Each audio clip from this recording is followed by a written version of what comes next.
Hello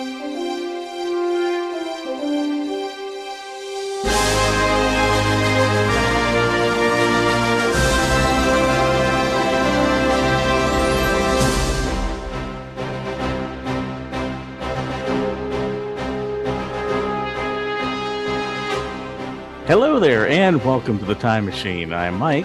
And I'm Trish. And we're glad you're with us once again, because I botched that. We're going to do that again. Alrighty. Yep. Round 2. Fight. Hello there, and welcome to the Time Machine with Trish and Mike. I'm Mike. And I'm Trish. And we're glad you're with us once again for episode 3 of season 2, where we will take a look at the week of January 20th through 26th in pop culture history. Hello, Trish. Hello, Mike. How are you? I'm good. We all kind of joke how 2021 flew by, but here we are. It's already January 20th. Mm-hmm. It's the end of January. I hate January too, so I'm happy. I feel like this happens every January. It's like before you, like as you're going through the week, because you're getting back in the routine of going, to work or school or whatever, 5 days a week. It kind of feels like it drags on. Then all of a sudden you realize the month's almost over already. Mm-hmm. Well, and people are busy with their New Year's resolutions if they do that. Did you come up with a New Year's resolution? I'm going to take your scoff as no. to do season 2 of the show. We'll count that. That's true. I can concur with that. I have not. I mean, I don't really ever do a resolution. I have like a theme for the year. COVID's kind of hijacked most of my themes. Now it's kind of like let's get back to as normal as possible and not feel like a bag of ooh every day. And just wait until the next variant comes along. Yeah, fun times. Super Deltacron coming this summer, only in theaters. Well, now what was it they had? They had the mixture of influenza and Omicron. I forget what they came up with the name of it. Like Fluocron? Flocron. I don't know. And then there was someone discovered like a Delta Omicron crossover as well. So I think they were calling it Deltacron. Yeah, Deltacron is a thing. It's a thing, but it's like becoming a thing. I want to be on the naming committee for this. Like, okay, guys, we got a new variant. I saw a tweet once where someone's like, I never wanted to know this many letters of the Greek alphabet. See, and we've kind of discussed this before. I kind of do, since we're in a hurricane area here in Florida. Yeah. We this is a thing where we do actually get into the Greek alphabet at times. Avoid that twice, and hopefully we don't have to do it again. But well, actually, we won't. Nice. Well, we won't do it again because they came up with an alternative list of real names, so we're not actually using the Greek alphabet anymore. If we get past W, which we have done twice in my lifetime, and twice kind of ever. A shame. It's like a tradition to go the Greek alphabet route. Yeah, because they had it for so long, because they never thought we'd actually get that far. But. Right. Well, we'll keep everyone up to date when it's hurricane season come summertime into fall. Yes. That's something to look forward to. I don't like summer because it's so hot. But the iguanas like summer. Think of the iguanas, Mike. Yeah, well, it's been very cool here this week, which has actually been nice. So maybe not so much for the iguanas, but See, and we came out of the deep, deep freeze for a little bit, so it's been nice here. It won't be soon, though. I'm sure it'll. No, it'll dip back down. That polar vortex will slip back down and get us again. Probably so. Yeah. Shall we get to it? We shall. We start with our very first event. Because, if you lose power and you don't have TV, one thing you have to rely on, you lose power during a hurricane or during a blizzard, you need to rely on the radio. Oh, so many memories of losing power in rural Nova Scotia and my mom having her little tiny white square battery operated radio. Looked like a tile from by your bathtub. Or a tile, anywhere, because tile can. I guess so, but you think of like the bigger white tiles in your washroom. Anyway, I digress. It was a lifesaver and kept us up to date on everything when we didn't have any power. Yes, and if you lived in Detroit and you had no power on January 20th, 1930, you got to listen to the first radio broadcast of the Lone Ranger on WXYZ Radio. How exciting would that be? They didn't even know what kind of phenomenon they were creating. But do they really know when you start anything? I mean, even think back to Star Wars. Like, obviously, we weren't around when it first came out, but that could just as easily have bombed if people didn't buy into it. That's true. I think, though, there's got to be sometimes where people, when they create something, they just like, this is definitely going to be wicked. For sure. You hear stories about that all the time when, songwriters or something where they're like, oh, this is going to be a number one hit. This is it. Just know it. But, with TVs and movies, I think sometimes people are so harder. Fickle. Yeah. I mean, look at how many superhero movies have bombed in our lifetime that, so it's like not everything is guaranteed to be a hit. Well, and that's true. Like you have to have the mixture of the story with the, direction of the individual leading it, because there's some great stories out of the DCU. I'm not always sold on like the direction of the director or producer. Right. You know what I mean? Well, and then you have situations where you have a talented actor who makes a movie better just because they're capable. But it's like if you break down the storyline or whatever, you go, wow, this movie's really crap. And if they had gotten somebody else to play this part, this would not have worked. This would not have worked at all. But yeah, the Lone Ranger was so popular, it ended up spawning a series of books written by Fran Stryker, who's also the writer of the original radio play. And then along came a very popular TV show, which is what I grew up on, which is funny because it was only between 1949 and 1957. I was going to say, I don't think it was the original run of the show when you were watching. When I was watching. But all the things that my parents, and Trish, this goes along with generations, right? You look fabulous for 85 years old. Well, thank you so much. I feel like I'm 85 years old lately. But yeah, right. Like your parents introduce you to the things that they love. Right. And I grew up on, and we've talked about this before, like Gilligan's Island and Bewitched and all those kinds of shows. Comic books are going to be created as well as several films. I guess the latest one was the Johnny Depp one that came out in 2013, but that had a bit of controversy about not including Indigenous actors because, of course, Johnny Depp plays the character of Tonto, the Indigenous sidekick. Right. Well, yeah, I do remember that. I also remember a ton of negative reviews about the actual movie itself. Yeah, it wasn't great. I mean, I think they were, when I watched it, I thought they kind of understood that they were being really cheesy with it, but maybe they actually took themselves seriously. I don't know. Yeah, it's like we talked about the other a couple weeks ago about Batman, the 60s Batman show. It's like there is a campiness and a cheesiness to it that if you buy into it and you just go along with it, it's fun. But if you try to take it seriously, you just can't, because you're just gonna not have a good time. Well, I don't think Adam West was taking anything too seriously there. Do you? No, I think he was like, this is the vibe and we're going to stick with it. Yeah. And I think it set the tone for the show. It's like, it was fun and campy and cartoony and it fit. Could you do a Batman like that nowadays? I don't know that you could, because we've been so trained over the last 15, 20 years with the Nolan trilogy and the new. Well, I think we're all too jaded from like history in general too. Right. And the new movie coming out in a couple of months with Robert Pattinson, where it's like, we expect Batman to be dark and gritty. That's true. I am excited for the dark. I think it's feeding into the vein of society right now that is, the post 9/11 world for our generation. Yeah, no, I get that. I know when I was in the theater to see Spider-Man No Way Home back in December, they showed the trailer for the new Batman movie, and you could kind of feel in the audience, like people are like, all right, I'll give that a shot. That looks pretty good. The only thing I'm not excited about that movie is Catwoman's little hat mask thing. Oh, yeah. But we'll see. Well, it would give you a new cosplay to do for a convention.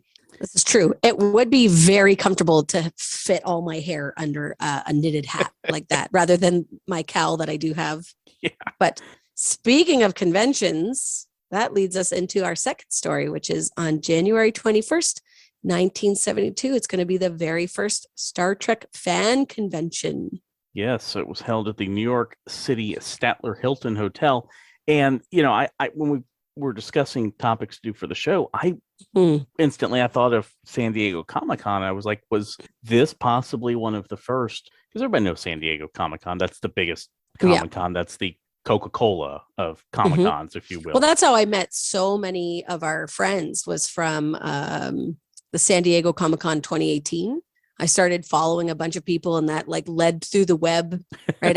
I found like our friend Russ, and then that led me to like you and Old Fashioned Nerd, and that all led into like Nick and I meeting. So thanks, San Diego Comic-Con 2018.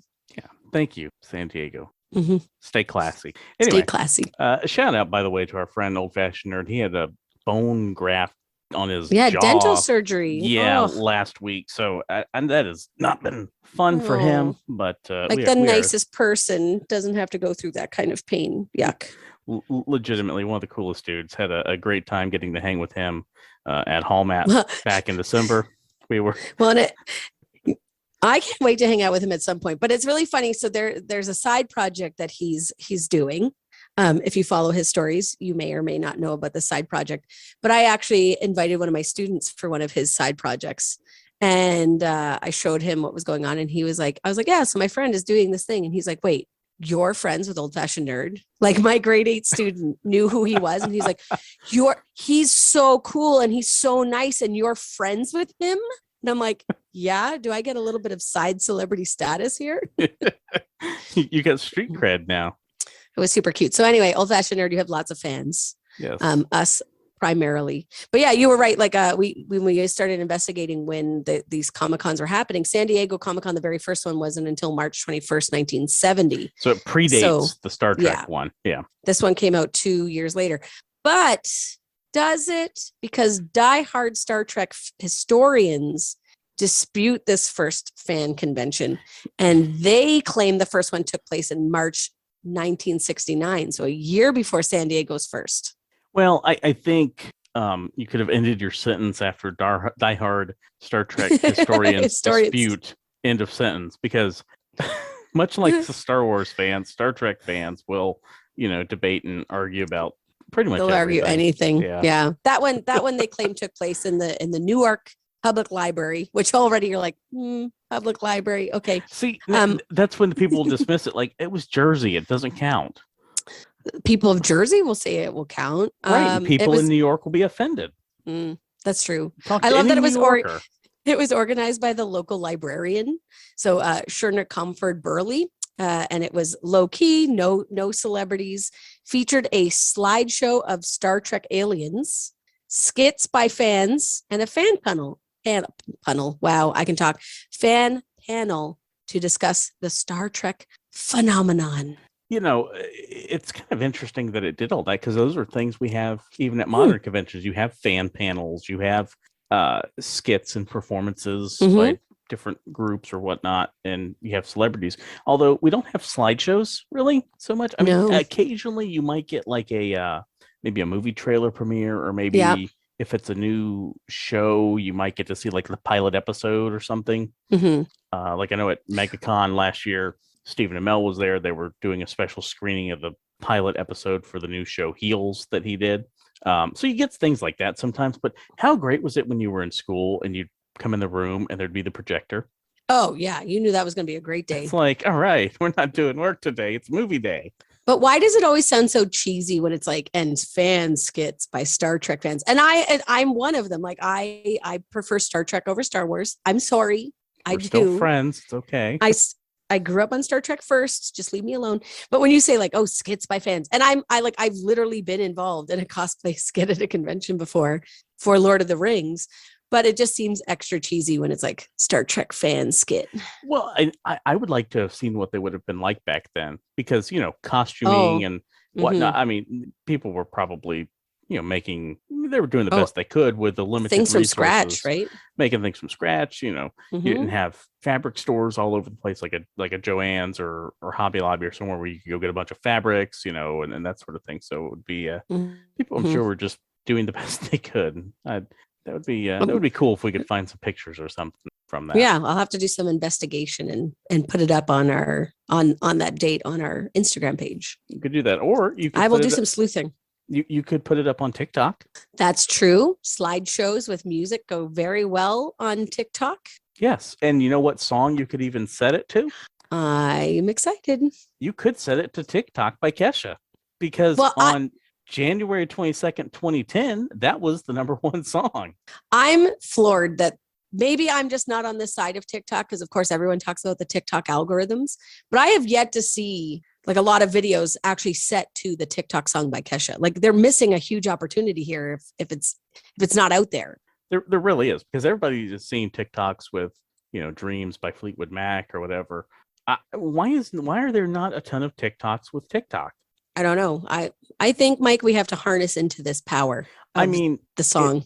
It's bad dental advice, brushing your teeth with Jack. That's don't not do good. that. Don't do that.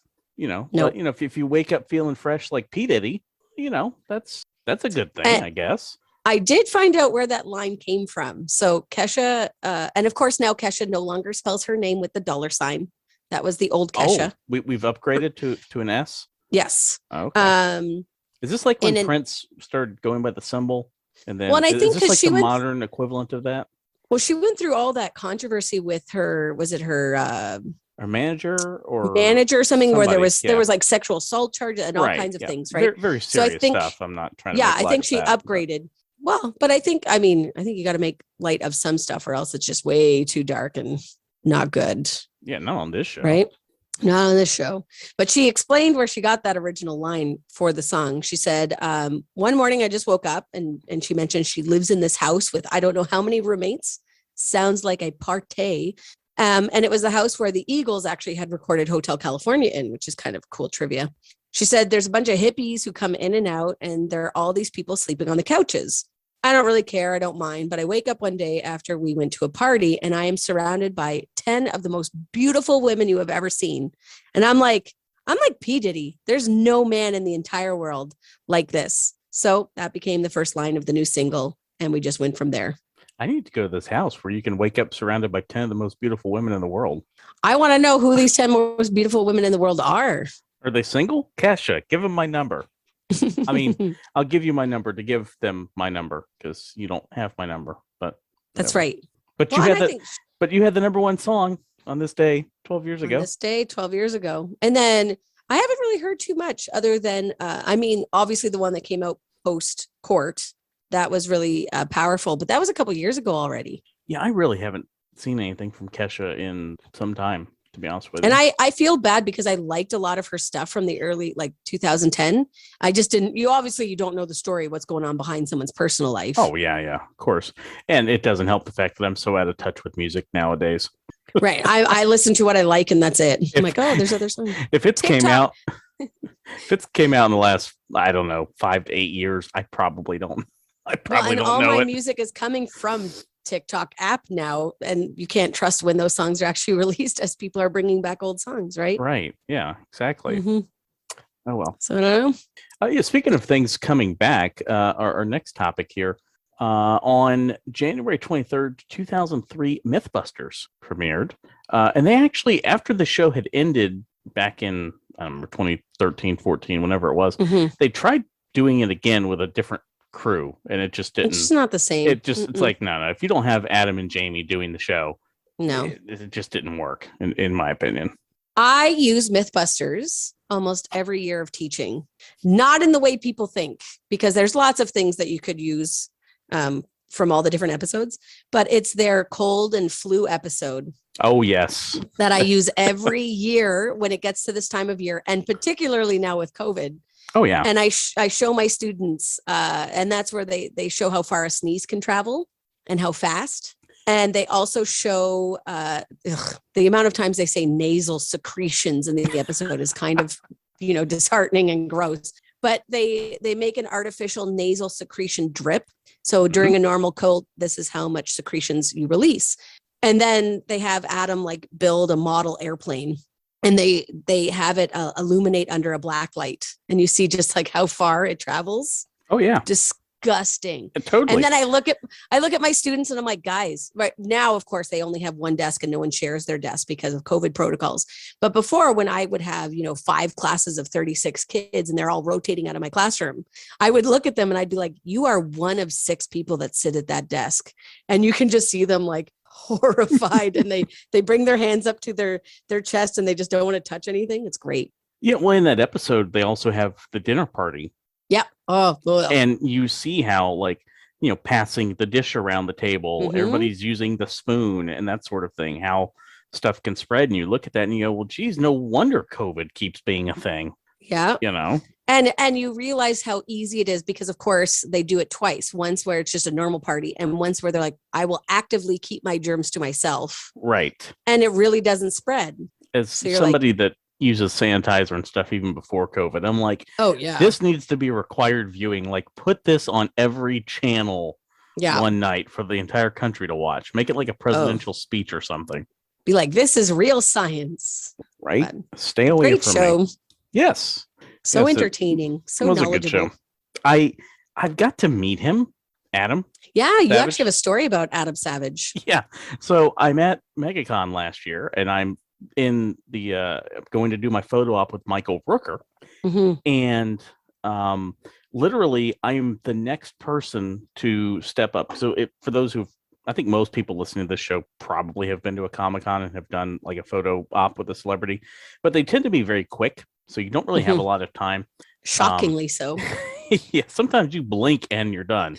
I actually had to do a photo op one time when I was doing a picture with the Pink Ranger, Amy Jo Johnson. I actually got to do a do-over because she blinked. So I got extra time, bonus time. Yes. So that was nice. But I'm literally next. I'm about to start walking towards Michael Rooker, and in from the side comes this guy to say hi to him. And it kind of took me a second because, COVID, everybody's wearing masks. But I instantly recognized him because I could see his glasses. I was like, oh, crap, that's Adam Savage. And he was just coming in to say hi to Michael real quick. And then he poof, he was gone. And it was like, part of me wanted. Can I have both of you in the photo? And that was my thing. Like, Adam seems like the kind of guy where probably if I said that, he would have been cool. Because, I mean, I don't think seems like that. I don't think he's really going to care that, oh, no, you didn't pay for my photo op. You know what I mean? Because it would have just made for a really cool moment, But so and he's kind of notorious for going to cons, right? Like, and in disguise, like in his cosplay.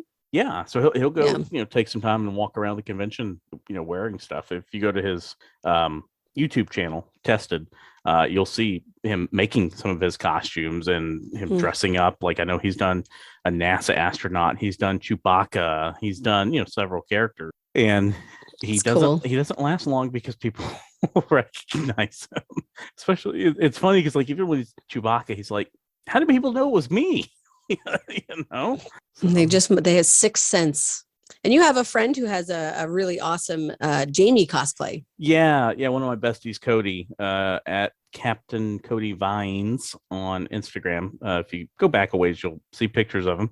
He did a Jamie cosplay that was really cool, and he's got to meet really good. Oh, you got to meet him too? Yeah. He actually got to meet him at New York Comic-Con back in 2017, 18, something like that. So he's got ages ago now. Yeah, he actually, it was funny because he had met him, and then later that night, Adam was doing a panel or whatever, and he gave him a shout out in the middle of the panel because Cody was sitting down front or whatever.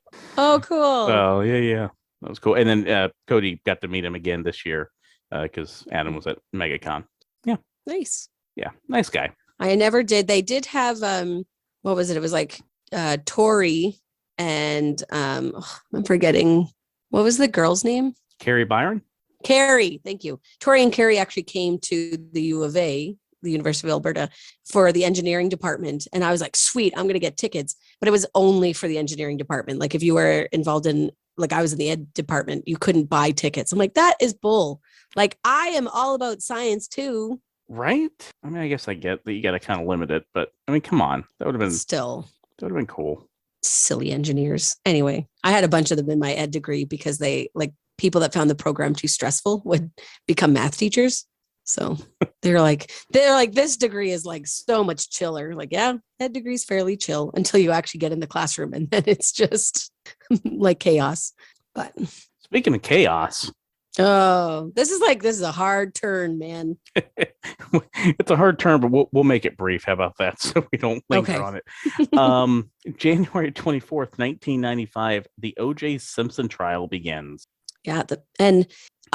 We've talked a little bit about the People versus OJ series and remembering the trial and everything as kids, and then looking back at it as adults, and how, I don't know, I found it really illuminating to watch the series. It was very, very interesting. It is on my list to watch. I just haven't got to it. But boy, it's crazy to think how long that trial ran. Because it starts in January. It doesn't wrap up until October. Well, and when you mentioned chaos, it was utterly chaotic for the jurors that were sequestered, because they really limited everything that they could do. And these people started to go bananas. Oh, I bet. Yeah. There was there's a scene in the series that shows like where one of the jurors tries to like make a run for it because they just want out. And I can't even imagine. That would just be brutal. Well, it's like, okay, so not quite on the level of the OJ trial, but there was a very infamous trial here in Central Florida. Do you know the story of Casey Anthony? Yes. Yeah. Okay. I mean, I figured you probably did. So I have a interesting story side note to that trial. So I got selected for jury duty. Did you? For that one? Not no. The day I had to go was the day between the verdict and the sentencing. Oh, interesting. So it's like I get to go to the courthouse, and like there's media everywhere, but this is like the calm in the middle of everything.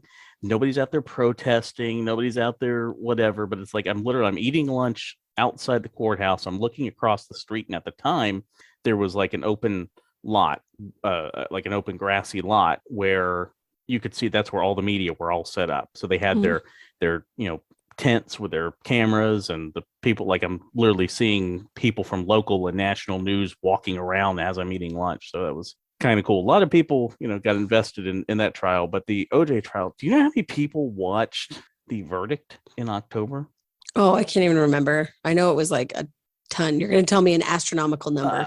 Yeah, it's believed that as many as about 150 million people were watching the verdict. My God. In October.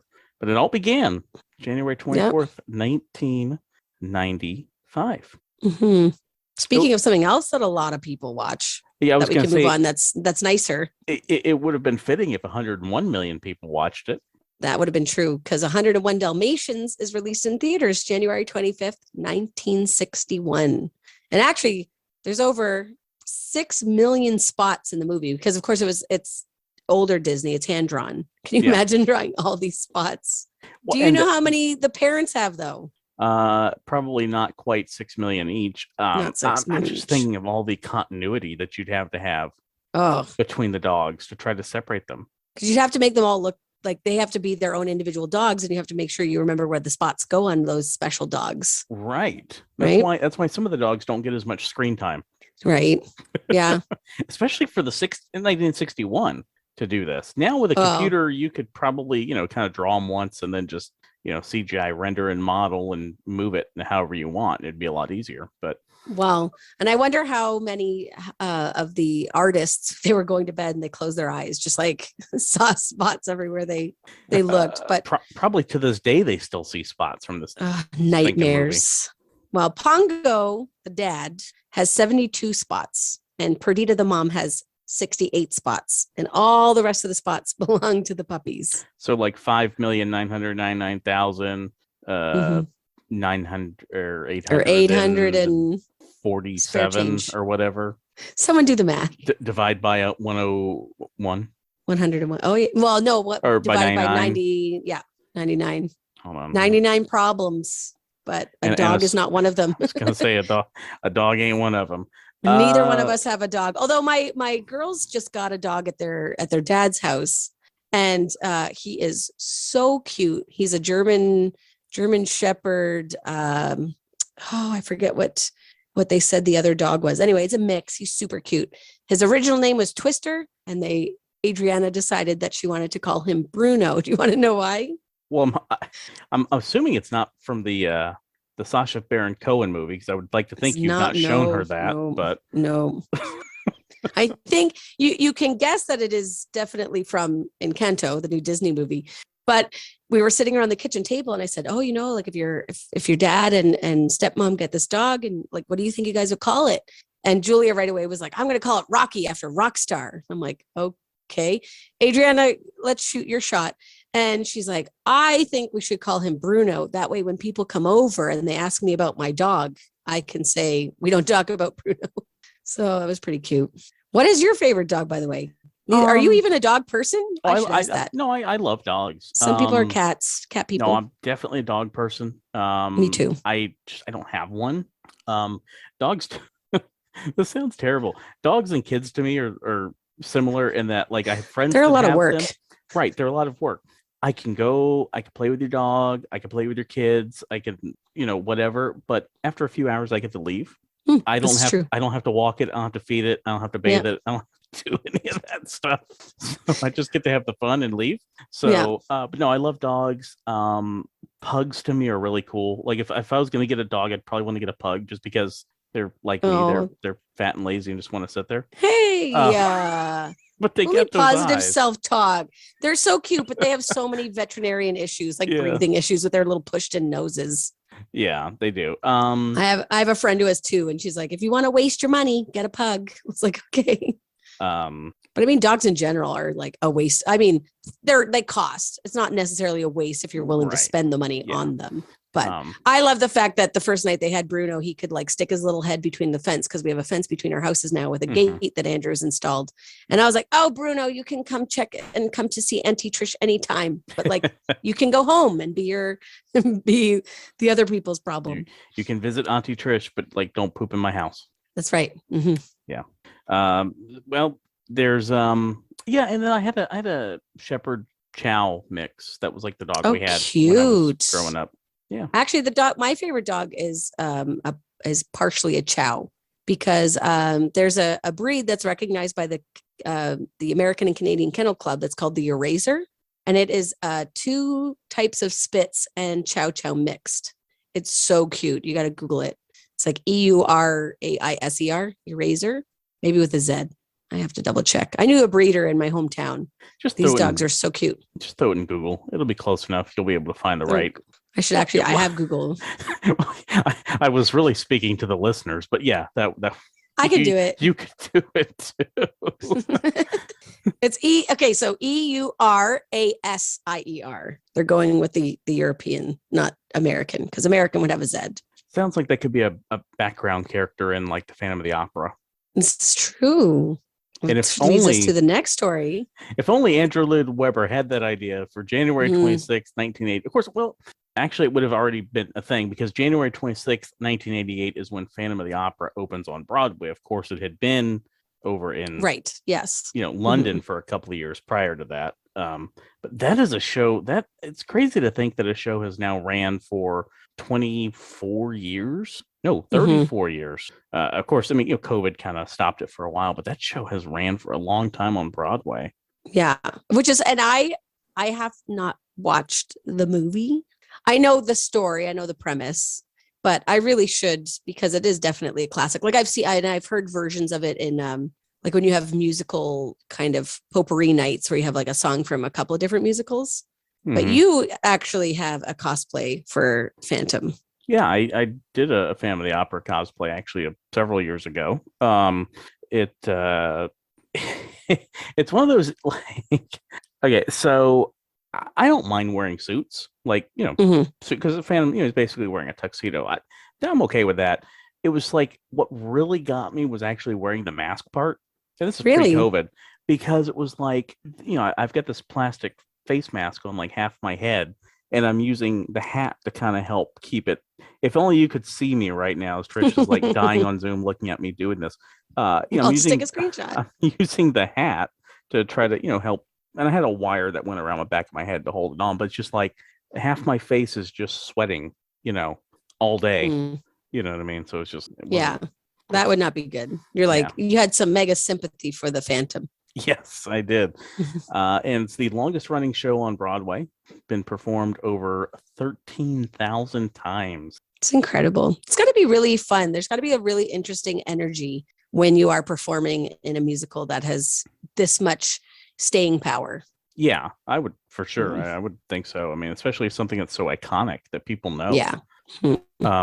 I've seen Phantom actually, not on Broadway. I saw it when it came through here in Orlando back in 2014. They opened up a new performing arts center here, and that was the first musical that we had. Very cool. So that was kind of cool. Mm. Yeah. Well, I will endeavor to actually watch, and then I can discuss with you. Yes. There you go. Yes. Do that. That's your assignment for this week. And the curtain draws closed on this episode of The Time Machine. So, Trish, I turn it over to you. If you have any questions, concerns, queries, freakouts, you can contact us at The Time Machine with Trish and Mike at gmail.com. The Time Machine with Trish and Mike on Instagram. You can pop that into YouTube and find us, as well as you can leave us a voice message on Anchor. Yes, and you can do all that and come back here next week for more adventures. And next week, we have a surprise. What is it? We have a big surprise. You'll have to tune in next week to find out. See ya. Bye.